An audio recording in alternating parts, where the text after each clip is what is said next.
Bonjour à tous, dans cette vidéo nous allons parler de la notion 8a, triangle, carré et racine carrée.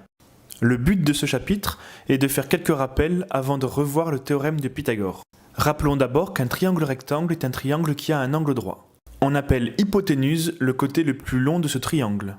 L'hypoténuse est facile à trouver, c'est toujours le côté qui est opposé à l'angle droit. Une première propriété nous dit que si on trace le cercle circonscrit d'un triangle rectangle à l'aide des médiatrices, alors l'hypoténuse sera le diamètre de ce cercle.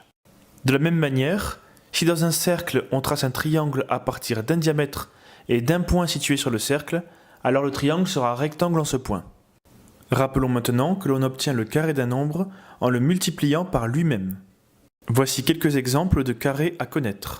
Par exemple, 5 au carré est égal à 5 fois 5, 25. 8 au carré est égal à 8 fois 8, 64, etc. L'inverse du carré est ce que l'on appelle la racine carrée. La racine carrée d'un nombre x, c'est le nombre qui, élevé au carré, est égal à x. Par exemple, la racine carrée de 36 est égale à 6, car 6 fois 6 font 36. La racine carrée de 64 est égale à 8, car 8 fois 8 font 64. Et la racine carrée de 121 est égale à 11, car 11 fois 11 égale 121.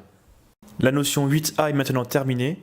Pensez à bien l'écrire dans votre cours, ainsi que les questions que vous aurez à me poser à la prochaine séance. Au revoir, à très bientôt.